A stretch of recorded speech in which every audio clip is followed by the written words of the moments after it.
Today I have a very special guest coming all the way from Germany. Stefan Kudoke is with us in Istanbul. Welcome, Stefan. Welcome.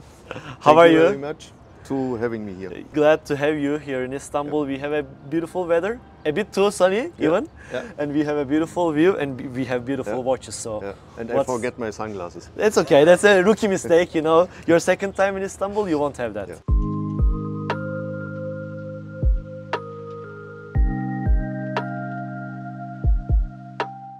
So, can you tell us, for the Turkish viewers who are maybe not so familiar about Kudoke watches and yourself, your background in watchmaking and when did you found Kudoke? Yeah, I started to learn watchmaking 30 years ago. Okay.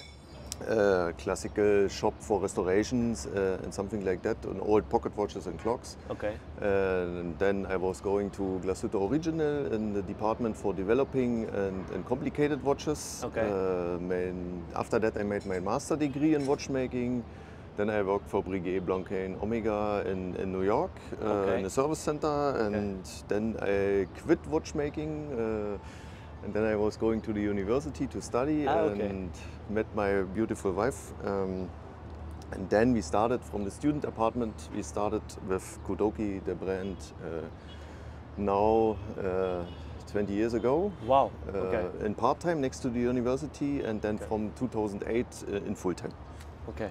And then when you started full-time, initially you were mostly doing skeletonized watches, if I'm not wrong, right? Yeah. We started with skeleton watches, with normal skeleton watches, and the famous Kudoctopus, something like that, or real skeleton, which is also in a movie, in a Hollywood movie. And in 2018 we started with the new Handwerk line collection. And I think the Handwerk line collection was where things started changing a bit for you, right? Because like with that you get some, like for example the caliber one, your in-house movement was for the very first time seen on K1, right? Yes. Okay. Can you tell us maybe a little bit about K1 and then K2? They were made in the same year, I guess? More or less? Yes, it's a process, you know. The K1 came out in 2018, and we started before, of course, with the movement. So I was thinking about, next to the skeleton watch, what can we do with something special, and I was bored about normal movement design, and I was looking in my old books and then I came up with the idea to have a design element like the old English pocket watches. I was going to say the exact same thing. When I look at it, old English pocket watches, on the movement side of the watch, you can see the inspiration directly. It's always the balance cock on top of the movement. So that's I think now a unique icon of Kudoke. Yeah, for sure. So we started with the movement, and then in 2018 with the Caliber 1, with the Kudoke 1, and in 2019 with the Kudoke 2, and win the JPHG award in 2019 with this watch. And it was also a crossing point for you, I guess. It was a milestone, winning the GPHG, getting the credibility and all the buzz around the watch world, and then things started, and then COVID happened, and everything is upside down, and then you come up, because I think with K2 what was really exciting is it was something that it wasn't the most complicated watch, but design-wise, it's something completely unique. That's not something you see anywhere else with other brands. But then the challenge was with K3, you also want to do something new. And how do you manage that? That was the question you had in your mind, I guess. You know, I have an idea book. So when something comes up in my mind, then I make a note. During the night, and do some sketches. And for example, for the K3, the idea was a few years in my book, and then I started the base idea. So and then I started the design process to make it a real product. And then again, we sent it in a GPHE, and it won another second one. Yes. I think that puts some pressure on you, because now that you have 2 consecutive GPHEs in 5 years apart, any new watch that you will be coming up with, it will set the bar really high up. That's. And then you come up. Actually, some people are getting confused, because recently you announced K5, but then people say, where's the K4? And there's a simple explanation for that, right? Yeah, the simple explanation is that this is the Kudoke Infinity, and normally is it the number 4, but we switched the name or leave the name, because of the number 4 is in Asia is not a so popular number. That's why you didn't want to use number 4. Instead, you came up with Infinity, which is Infinity hands is also part of your identity right now, right? That's a good point. When we started this collection, we was thinking about a unique icon. And we made our research, and then we say, okay, or we saw there is no infinity symbol in the watch market used from other brands. So okay, we use an infinity symbol. It has something to do with time. It's timeless. It's round. You can include fluid. You can include it in the design elements, in the movement, in the hands, in the dial, and that's a very unique icon now. And now it's part of your identity. Like when people see Infinity hands, they know that it's in fact a Kudoke. So the Kudoke Infinity is actually it might be mentioned as K4, and then you moved on to the 5th watch, K5, right? Yeah. Which is the most recent addition to the collection during Watches and Wonders 2025. Yeah, the K5 is very special thing. I hope it's the same DNA. You can see the DNA inside, but it's without hands. There's no hands on the watch. And how do you read the time then? Yeah, you can read the time.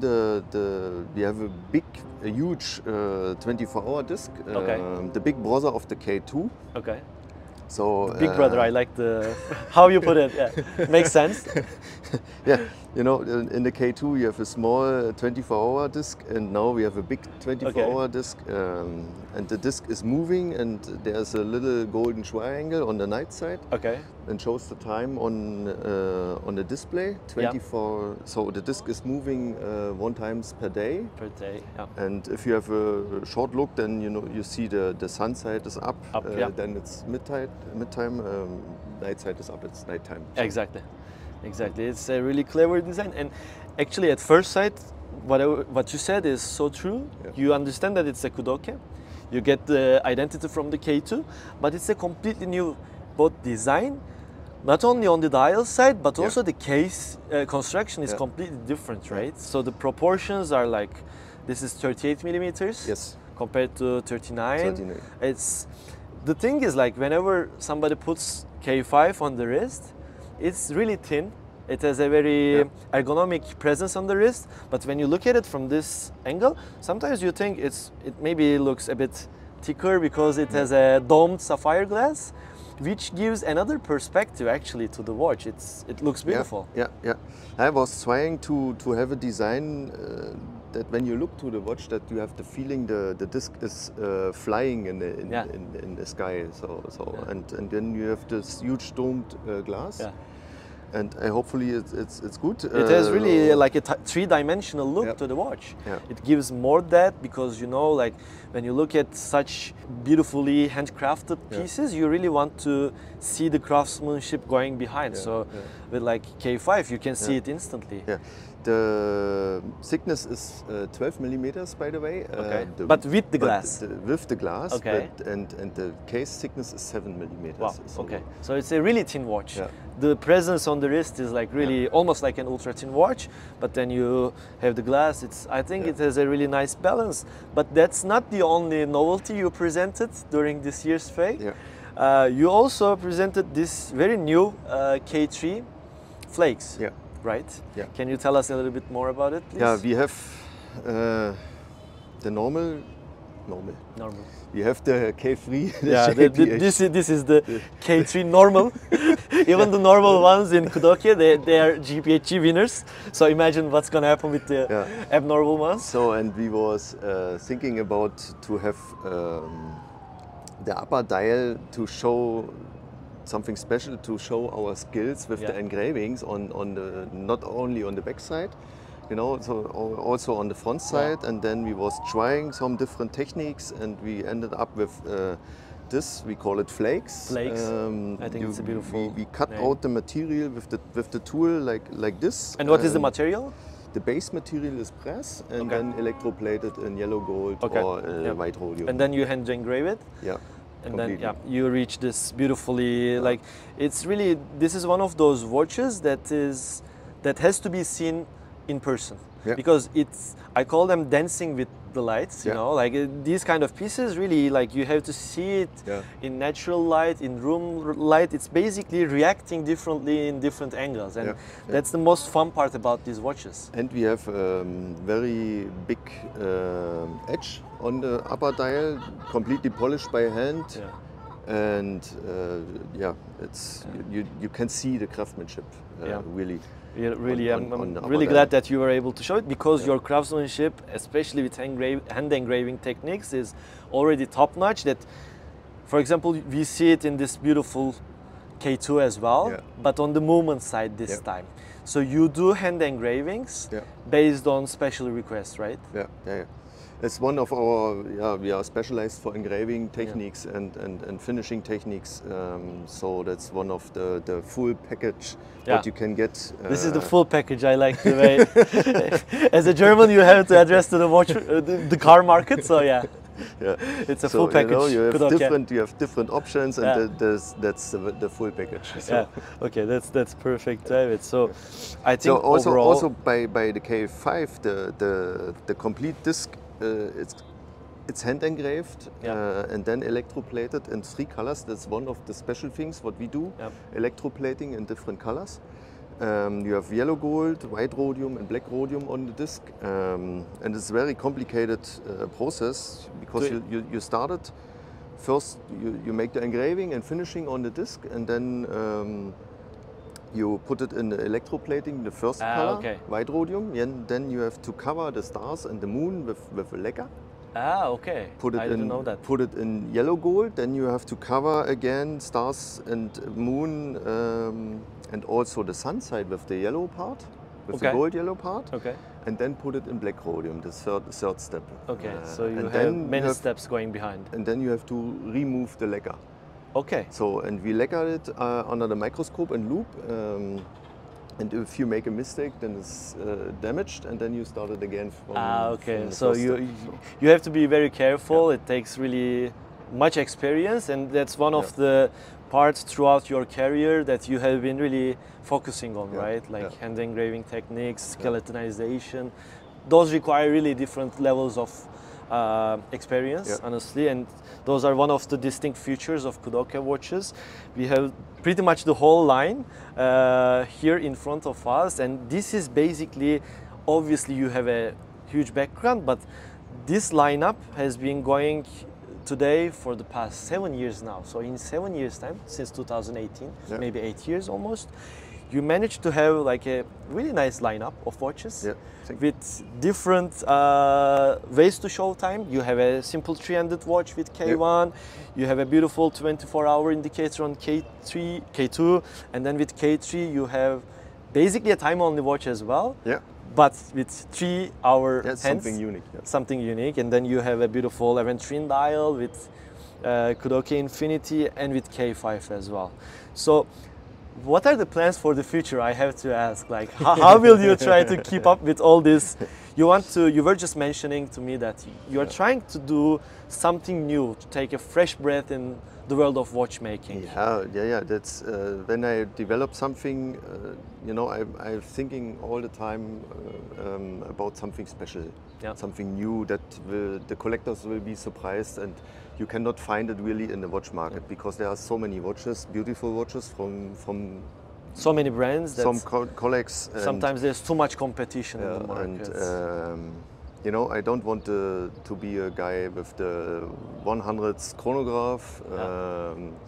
I want to have something special. You want to be Stefan Kudoke, yeah. And you want to be appreciated in that sense. And I think that's really something I respect very much. I think that's one of the main reasons why Kudoke watches are now getting more and more popular and getting more really recognition by the collectors community. You guys are doing really top-notch craftsmanship. You are offering something unique, both in terms of financial value, by the way. They are really well priced, honestly, you know that as well. You don't have to be really humble about it. And it's a joy to put a Kudoke watch on your wrist. People actually wear it. And the biggest challenge is to have something special and something new, but with a DNA inside. So that's always, for me, the challenge to include our icons, the infinity icon symbols, and have a design language over the collection. I think so far you managed to do that perfectly, and I hope. You know, we don't have a design department.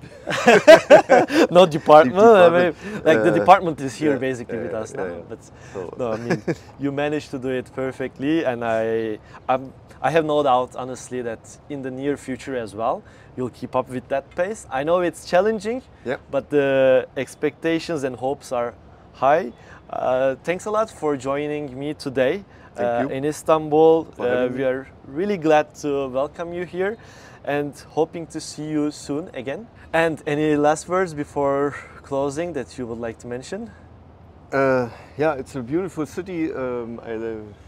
We have the beautiful weather there, and we have this beautiful bird. Yeah, we have a third guest actually here. Like, she was here 3 weeks ago, waiting for her eggs to crack, I guess. So it was a pleasure, Stefan. Thank you very much for your time. Very much. Bye.